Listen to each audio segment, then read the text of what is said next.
The 100 TV series. In today's video we'll learn about the 100 TV series. Going through the sections.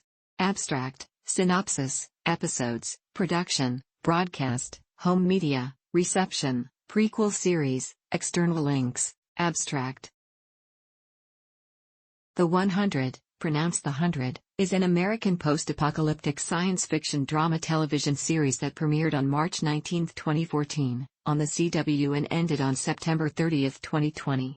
The series, developed by Jason Rothenberg, is loosely based on the novel series of the same name by Cass Morgan.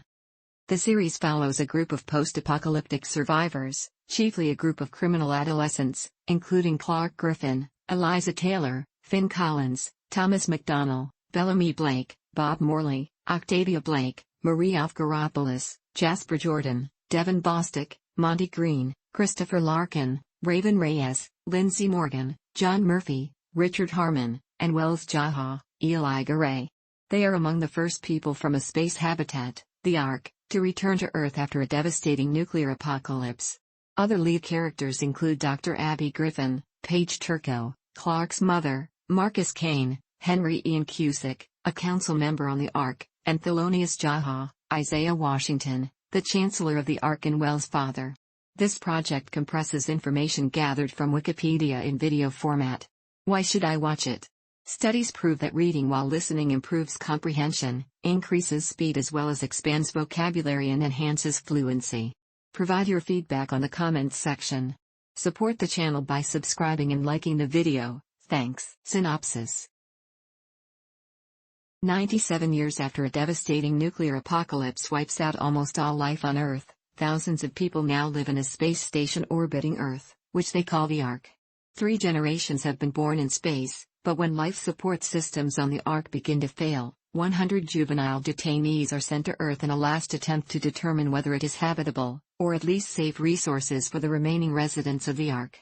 They discover that some survived the apocalypse: the Grounders, who live in clans locked in a power struggle; the Reapers, another group of Grounders who have been turned into cannibals by the Mountain Men; and the Mountain Men, who live in Mount Weather, descended from those who locked themselves away before the apocalypse.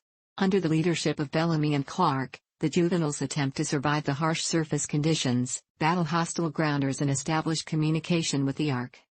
In the second season, 48 of the remaining detainees are captured and taken to Mount Weather by the Mountain Men. The Mountain Men are transfusing blood from imprisoned Grounders as an anti-radiation treatment as their bodies have not adapted to deal with the remaining radiation on Earth. Medical tests of the 48 show their bone marrow will allow the Mountain Men to survive outside containment, so the Mountain Men begin taking the youth's bone marrow. Meanwhile, the inhabitants of the Ark have crash-landed various stations on Earth and begin an alliance with the Grounders to save both their people, naming the main settlement at Alpha Station Camp Jaha. The season ends with a massacre of the Mountain Men to save the prisoners. During this time, former Chancellor Jaha leads a group in search of a fabled City of Light. Jaha discovers an artificial intelligence named ALIE while John Murphy finds an alarming video implying a connection between the AI and the destruction of the world. In the third season, Alpha Station, renamed Arcadia, comes under new management when Pike, a former teacher and mentor on the Ark, is elected as Chancellor and begins a war with the Grounders. Pike kills an encampment of Grounder warriors while they sleep, which further damages their already fragile relationship with the Grounders. Furthermore, the Grounder leader Lexa is killed by her mentor during a failed assassination attempt on Clark. ALIE, who was commanded to make life better for mankind, is revealed to have responded by solving the problem of human overpopulation by launching the nuclear apocalypse that devastated Earth, and begins to use ingestible computer chips to take control of people's minds. ALIE is ultimately destroyed by Clark, but not before warning of an impending apocalyptic disaster. In the fourth season, hundreds of nuclear reactors around the world are melting down due to decades of neglect that will result in the majority of the planet becoming uninhabitable. Clark and the Otters search for ways to survive the coming wave of radiation. When it is discovered that the Grounders with black blood known as the Nightbloods can metabolize radiation, Clark and the others attempt to recreate the formula, but fail to test it. An old bunker is discovered that can protect 1,200 people for over 5 years from the new apocalypse. Each of the 12 clans selects 100 people to stay in the bunker. A small group decides to return to space and attempt to survive in the remnants of the Ark. Clark, who is now a Nightblood, remains on the Earth's surface alone. In the 5th season, 6 years after the meltdown of the nuclear reactors, a prisoner transport ship arrives in the only green spot left on Earth, where Clark and Maddie, a Nightblood grounder who also survived the wave of radiation that swept the planet after the meltdown, had been living. Those who survived in space and in the bunker have returned safely on the ground. A struggle for the shallow valley between the prisoners and a new, united clan, known as Wonkru, begins, resulting in a battle ending with the valley being destroyed. The survivors escape to space and go into cryosleep while they wait for the Earth to recover. However, Monty discovers that Earth will apparently never recover and, before dying of old age, sets the prison ship on a course for a new world. In the 6th season, after 125 years in cryosleep, Clark, Bellamy, and the others wake up to find out that they are no longer orbiting Earth and have been brought to a new habitable world, Alpha, also known as Sanctum. After landing on this world, they discover a new society, led by ruling families known as the Primes. They also discover new dangers in this new world, and a mysterious rebel group, known as the Children of Gabriel, as well as a mysterious anomaly. Clark falls victim to the Primes and ends up in a battle with one for control of her body, a fight which she ultimately wins. The season ends with the deaths of most of the Primes, but also with the loss of Abby Griffin and Marcus Kane. Throughout the season, Maddie is haunted through the flame AI by the spirit of the Dark Commander, an evil grounder leader that had ruled when Indra was a child. In order to save Maddie, Raven is forced to destroy the flame, but the Dark Commander escapes. The 7th season finds the inhabitants of Sanctum trying to find a way to live together in peace following the aftermath of the events of the previous season while battling the resurrected Dark Commander. At the same time, Clark and others come into conflict with the mysterious disciples, humans from another world who are convinced that Clark holds the key to winning a last war that is coming. The season also explores the mysterious anomaly introduced in the 6th season, now identified as a wormhole linking 6 planets, one of them being a regenerated Earth, together. After vanishing and being believed dead for some time, Bellamy returns, but converts to the disciple cause, ultimately leading to his death at Clark's hands. At the end of the series, the Dark Commander is permanently killed by Indra and humanity achieves transcendence aside from Clark, who committed murder during the test. Clark returns to Earth where her surviving friends and Octavia's new boyfriend Levitt choose to join her for a peaceful new life, although Maddie remains transcended. Episodes. The 100 premiered on March 19, 2014. On May 8, 2014, the CW renewed The 100 for a second season, which premiered on October 22, 2014. On January 11, 2015, the CW renewed the series for a third season, which premiered on January 21, 2016. On March 12, 2016, The 100 was renewed for a fourth season of 13 episodes, which premiered on February 1, 2017. On March 10, 2017, the CW renewed the series for a fifth season, which premiered on April 24, 2018.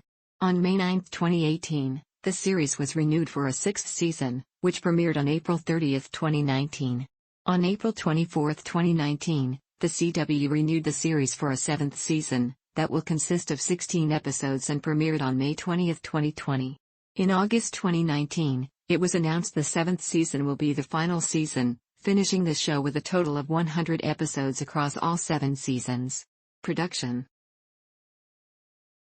Filming for the series takes place in and around Vancouver, British Columbia. Production on the pilot occurred during the second quarter of 2013. After the show received a series order, filming occurred for the first season between August 2013 and January 2014. Filming for the second season commenced on July 7, 2014, and concluded on January 23, 2015. The third season was filmed between July 15, 2015, and February 2, 2016. Filming for the fourth season commenced on August 2, 2016, and concluded on January 18, 2017. Filming for the fifth season commenced on August 14, 2017, and wrapped up on January 27, 2018. Post-production work, including ADR recording for the series, was done at the Cherry Beach Sound Recording Studio. David J. Peterson, who created Dothraki and Valyrian for Game of Thrones, developed the Trigadaslang language for the Grounders. Jason Rothenberg said it was similar to Creole English. The language is called Trig on the show. After his constructed language work on Star-Crossed, Peterson was contacted by the producers of the 100 to create a language for the Grounders, an evolution of English. In the setting, 97 years have passed since the apocalypse, which is a very short time for significant language change.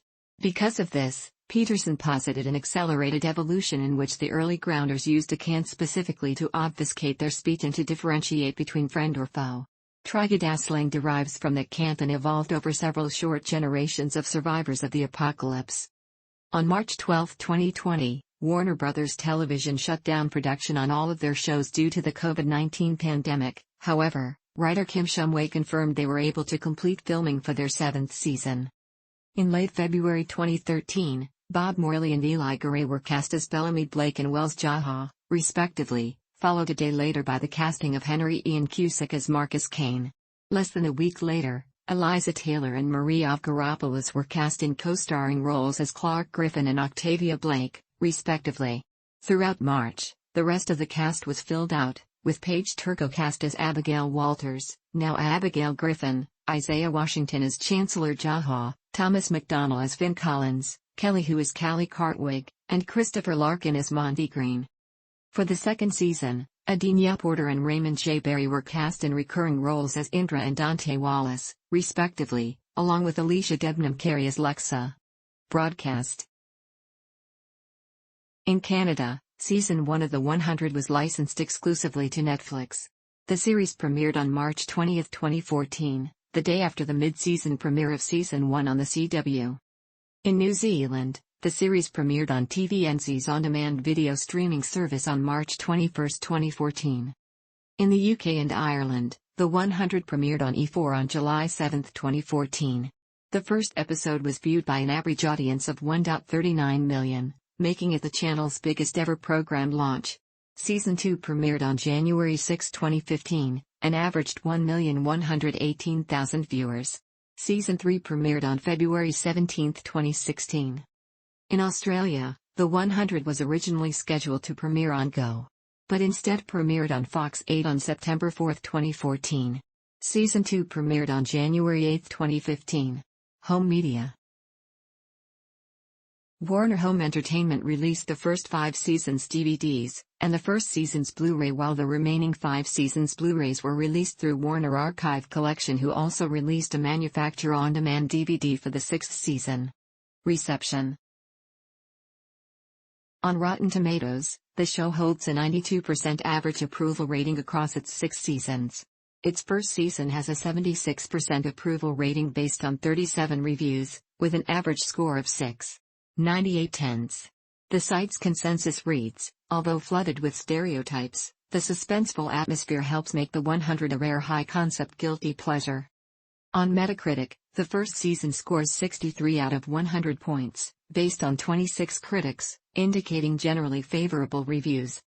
The second season was met with more favorable reviews, holding a rating of 100% on Rotten Tomatoes based on 11 reviews, with an average score of 8.77. The site's consensus reads, The 100 hones all of the things that make it tick for a dynamic second season, complete with fast-paced storylines, vivid visuals, and interesting characters to root for, or against. In a review of the second season finale, Kyle Fowl of the AV Club said, very few shows manage to really push the boundaries of moral compromise in a way that feels legitimately difficult. Breaking Bad did it. The Sopranos did it. Game of Thrones has done it. Those shows never back down from the philosophical murkiness of their worlds, refusing to provide a tidy, happy ending if it doesn't feel right.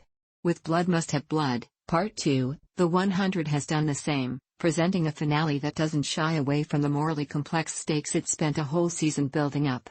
Maureen Ryan of the Huffington Post, in another positive review, wrote, I can say with some assurance that I've rarely seen a program demonstrate the kind of consistency and thematic dedication that The 100 has shown in its first 2 seasons.